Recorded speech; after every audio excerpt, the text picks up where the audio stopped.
I got to tell you that, first of all, there are two sports that I think happen to be very, very dumb.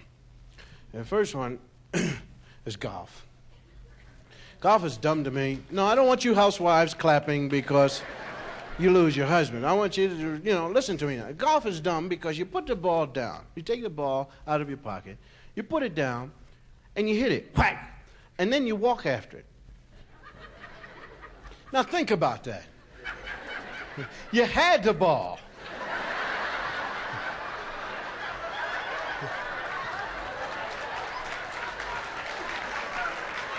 Let's take it step by step. You had the ball. It was in your hand. You were home free. And then you put it down. And then you took a stick and beat it away. All right, you didn't want it. But then you went after it again. You say to the guy, what are you trying to do? He said, I'm trying to put it in this hole. So, well, hell, just here, watch this. Plug up.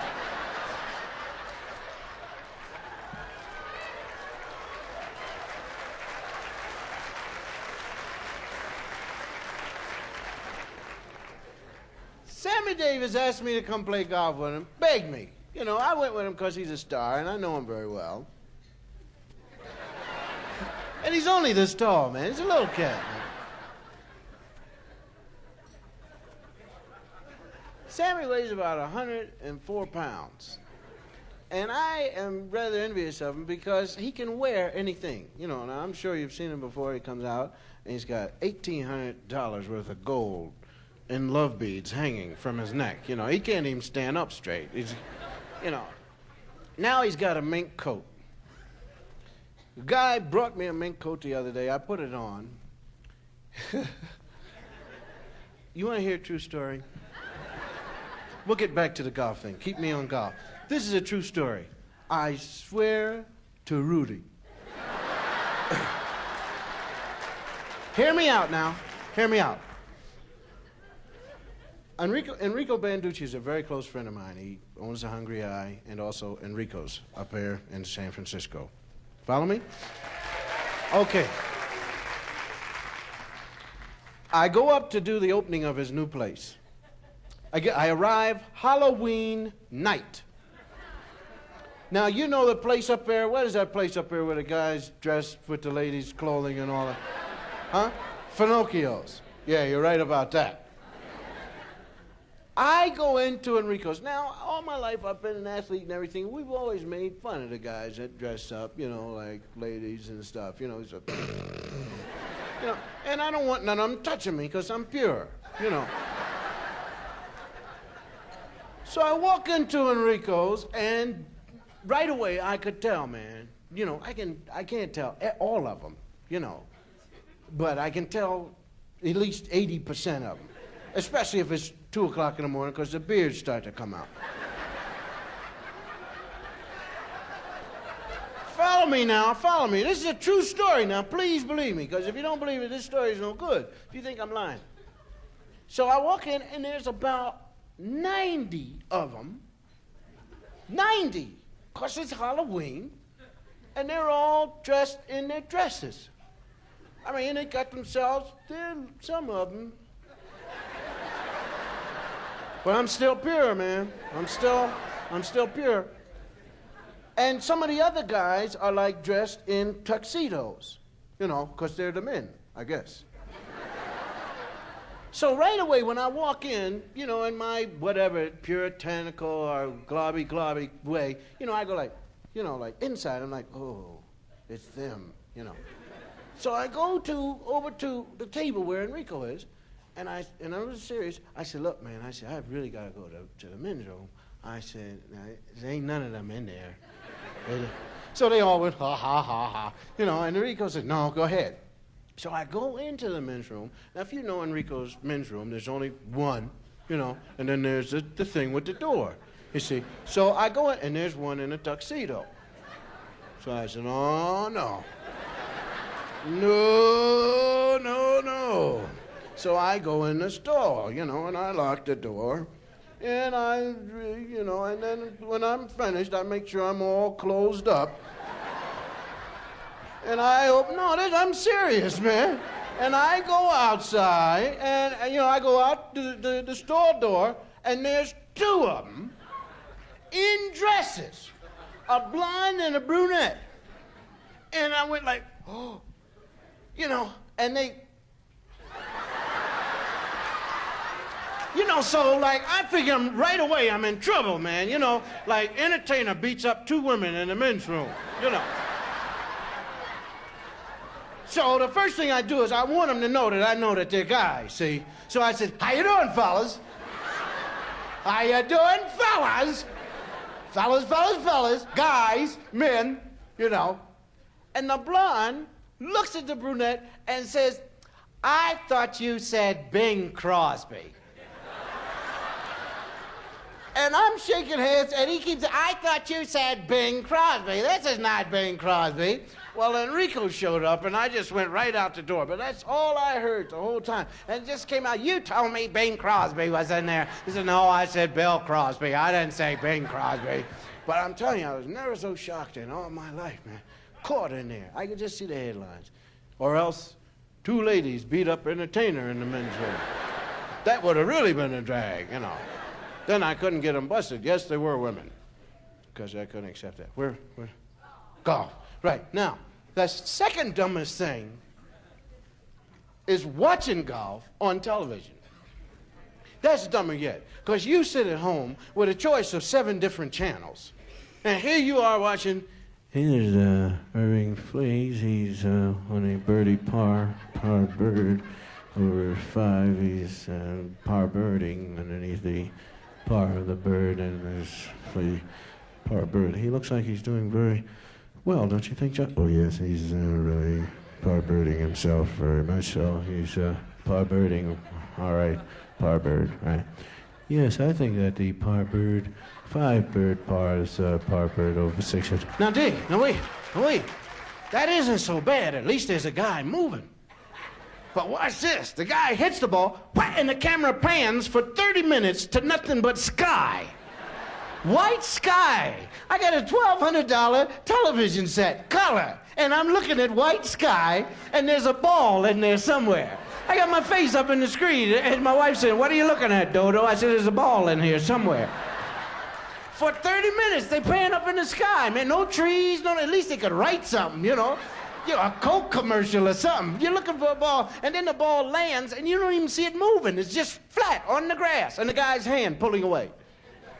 I'm telling you. Now, the next dumbest sport is football. Football is dumb. No, okay, oh, you're hissing. You're hissing. Sir, I challenge you. I take for granted that you're a rational man. You tell me that you would enjoy carrying a football and letting a guy rip your leg off. No, sir. Well, then it's dumb. Nobody wants to... You can't hear one guy say, I enjoy my nose being over here when it was straight when I was a kid. These knees of mine been operated on 8 times. I love going to the hospital, getting that cartilage moved out. No, it's a dumb sport. It goes against the grain of any man's thinking. I played up until I was 26 years old, and I refused to try out for the New York Giants. I was a comedian in a nightclub and going to Temple University. Emlyn Tunnell came up to me and says, you should get off of that stage making $150 a week and come on out here and play football. And I said, you must be drunk. $13,000 a year is not enough to let Jim Brown run over me every other Sunday. It ain't enough to let Gail Sayers let me drop my jock and everything else all over the place. No. Nationwide TV, I go to hit Gail Sayers. He puts a thing on me, whip, whip, and gone, And all the guys in my block said, boy, you really look bad that day, man. It is not enough to let a 268-pound lineman come downhill on a kickoff and mash me into the mud. You got to give me more money than that, man. I'm telling you. And I played for Temple. We lost 27 games in a row. I'm telling you, it was awful. It wasn't my fault because I never carried the ball. I was a fullback, but they never gave it to me. I blocked for the ball carrier. And I had a choice whether I could hit the guy if I wanted to or not. I made that my choice. Because the ball carrier wasn't no great guy anyway. And I always apologized to him when I came back to the huddle, you know, and he understood. I said, look, the guy was really big, man. I mean, let's face it, the guy was big. Did you see him? Of course I saw him. He hit me. Right, all right. No, I'm not going out there and hit no big people. You know. It's like prize fighting. Take a guy like when Sonny Liston was really, boy, he is evil to look at. And you tell me that I would get into a ring and let him, in front of all those people, beat me up? No. I'd get that bottle in the bucket, and he'd have a surprise coming. In the next round, he'd really have a surprise coming, man. It's like football is the only sport where a guy can really break your neck and only get a 15-yard penalty. There are guys out there steal a loaf of bread. You get 6 months. On a football field, you bust the guy's nose at 15 yards, you know, unsportsmanlike conduct. And then they put you back to line up in front of the guy. He's got another shot at you.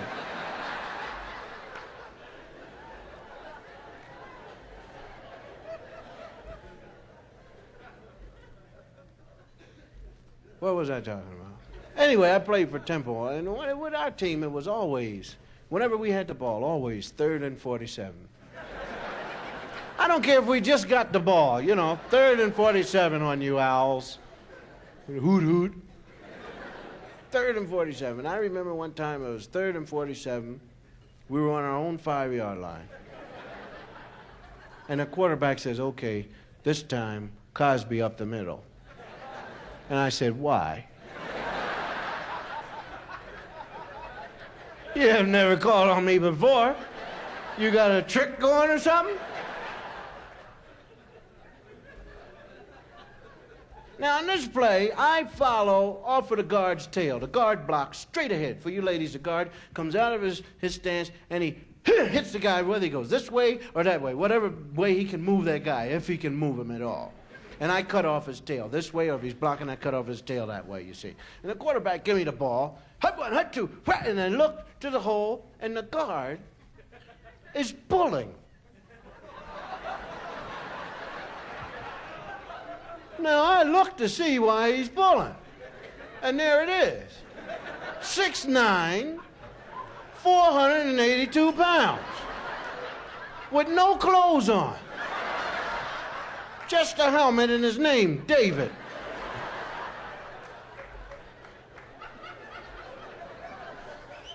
Now, I collect myself together. And I'm trying to figure out, you know, I said, now, this is football. Now, why does this guy want to hurt me? And I know he's going to hurt me if he touches me. Why? He doesn't know me. I never said anything to him. Why does he want to hurt me? He doesn't. The guy doesn't want to hurt me. What does he want? He wants the ball. So I give it to him. You should have seen the change that came over that guy when I gave him the ball. He was so happy, man. I turned around and blocked for him.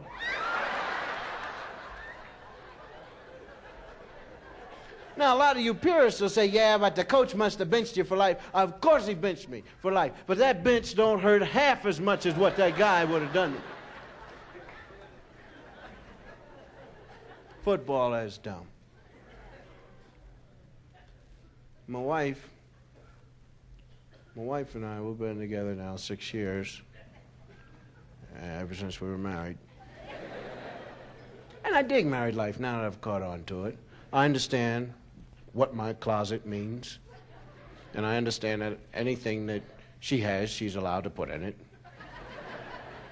And anything that I have, if I put it in her closet, is thrown out in the trash. I mean, I've accepted all these things. I've given in. I'm not a weak man. I just realize the reality of marriage. Marriage is for women, not for the man. I know that's true. That's very true. No woman ever went out and just said, you want to get married? No, they're tricky. They say, I don't want to get married. And then the guy says, well, come on, let's get married. No. We're not getting married. And then you start chasing them. And they're laying out little landmines for you all over the place. And you're just walking, and you're nothing but shredded underwear, man. Women got it all figured out, man. They got everything. They got, especially California, they'll kill you in a divorce court. Shredded underwear, that's all you'll be. Just come out there and your drawers hanging off of you. That's why I do everything. My wife says, sit, stand, go to sleep, wake up. I do everything she says, man, while I'm in California. You get outside of California, I punch her so hard.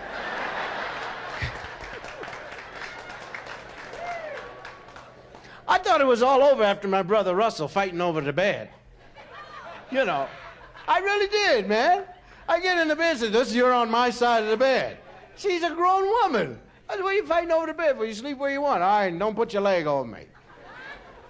And close the window. I like the window open. Close the window. All that stuff. Groovy being married, especially when they're irped. When they're irped, boy, they are really... They like, yeah, did this to me. I didn't do nothing. Because if you read the Bible, first was Adam and Eve, see? And Eve did it to all you women. That's why you have to irp. Because they were walking around the garden and the snake said to Eve, he said, don't bite the apple. And she said, where is it? And he said, right over there, and went over and bit the apple and said, Adam, have a bite, and he bit it because he's dumb. And then there's the Lord with no patience. Everybody out of the pool. That's it. Get out, get out, get out, get out, get out. You see? And cast a curse on all of them. You will irp. Ha. That's why all you women have to irp, and man doesn't have to do nothing. Don't blame it on us. God made you irp. The other thing is just entertainment.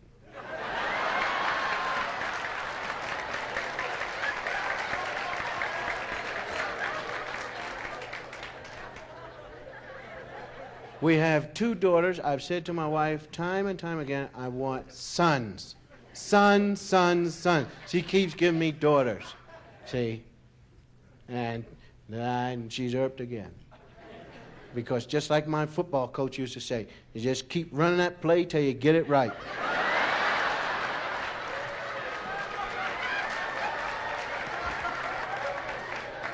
And on top of that, she's a fine Catholic woman. Can't do nothing about it because there's the Pope sitting right over there. And I say, hey, Pope, watch this, you know. Hey, no Catholic's supposed to use those things. So she's irped all the time. Matter of fact, this last baby was through the midnight trampoline. Yes, indeed. My wife, that was strange for her. Yeah, holding it up to the light, see if any holes in it or something like that. Yeah. Old powerful cars, boy. You can put any kind of protective shield up there, I'll get through there. Right through the midnight trampoline, Jack. Zonk. Oh my goodness, you better believe it. You had penalty for not having it on anyway. Right through the old midnight trampoline. Powerful. Black Eyed Peas do that for you. Thank you and good night.